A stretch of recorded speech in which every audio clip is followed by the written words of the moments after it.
We hear people are assets, but people are not assets. Only good people are assets. Rest are all liability. एक किसान की कहानी सुनाता हूं मैं आपको। एक बहुत मेहनती किसान था। वो बहुत मेहनत से अपने खेत की रक्षा करता था, बीज बोता था, फसल उगाता था, उसको काटता था और पैसे कमाता था। बड़ा ईमानदार था अपने काम के अंदर। लेकिन अब उसका खेत बहुत बड़ा हो गया, पैसे उसने कमा लिए, तो आसपास का भी जमीन उसने खरीद लिया। अब उसको एक सपोर्ट सिस्टम का जरूरत पड़ा।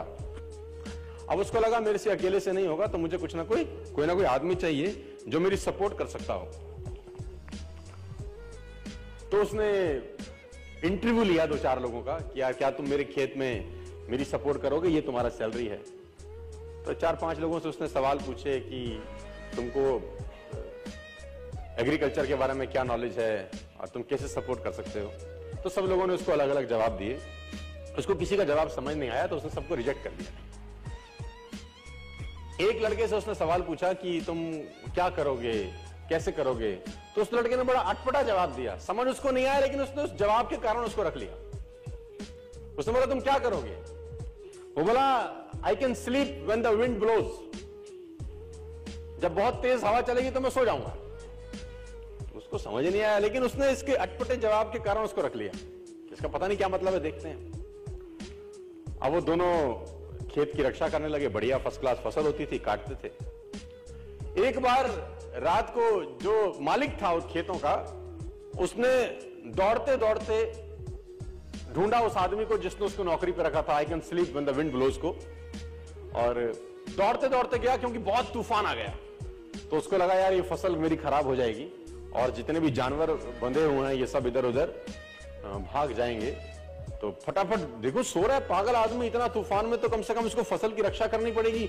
ऊपर कुछ डाले, कुछ करे, जानवरों को पकड़े, ये देखे। और वो अंदर गया तो वो आराम से मस्त सो रहा था। उसने बोला उठ, तेरे को पता नहीं कि तेरी नौकरी क्या है। उसने बोला मैंने तो कहा ही था I can sleep when the wind blows. उसने कहा ये पागल बेवकूफ आदमी है, कहां मेरे पल्ले पड़ गया है, मैं खुद ही करता हूं, तो जब तक जागेगा तब तक काम हो जाएगा। वो फटाफट जाके देखा, उसने जितने उसके पशु थे वो फर्स्ट क्लास तरीके से उसने बांध के साइड पे ऑलरेडी रखे हुए थे। जितनी फसल थी उसकी बढ़िया तरीके से उसने चौकीदारी कर रखी थी कि कोई तकलीफ नहीं है। उसने बोला जाके सो जाओ, मैंने काम ऑलरेडी पहले से कर रखा है। I can sleep when the wind blows. उसको समझ में आया, इसका मतलब बड़ा सिंपल ये था कि जब परेशानी आएगी तब काम करने की जरूरत नहीं है, काम हमेशा उससे पहले करके रख लेना चाहिए। तो ये जो अकाउंटेबिलिटी है ना यार, अकाउंटेबिलिटी बड़ी सिंपल है कि लोग काम तब चालू करते हैं जब तूफान आ जाता है ना। वो कहते हैं टेक अम्ब्रेला बिफोर रेन। आदमी को छाता हमेशा बारिश आने से पहले ले लेना चाहिए। मुझे आज भी याद है कि मैंने नया नया मर्सिडीज लिया 2012 के अंदर। मेरी गाड़ी का टायर पंचर हो गया। तो जैसे ही मैंने पंचर लगाने के लिए मर्सिडीज का पीछे टूल किट खोला तो मैंने देखा वहां पर व्हाइट ग्लव्स पड़े थे 2। मैंने बहुत सारी गाड़ियां चलाई, लेकिन मैंने पहली बार किसी गाड़ी में व्हाइट ग्लव्स देखे। यानी मर्सिडीज को ध्यान था कि अगर इसकी गाड़ी पंचर हो गई और इसने पंचर लगाने की कोशिश की तो इसके हाथ गंदे ना हो। ग्लव्स 50 रुपए के आते हैं, कोई भी गाड़ी रख सकती है, लेकिन रखती नहीं है। यही फर्क है मर्सिडीज में और बाकी सारी कंपनी में। 50 रुपए के ग्लव्स आते हैं, किसी गाड़ी में नहीं आते।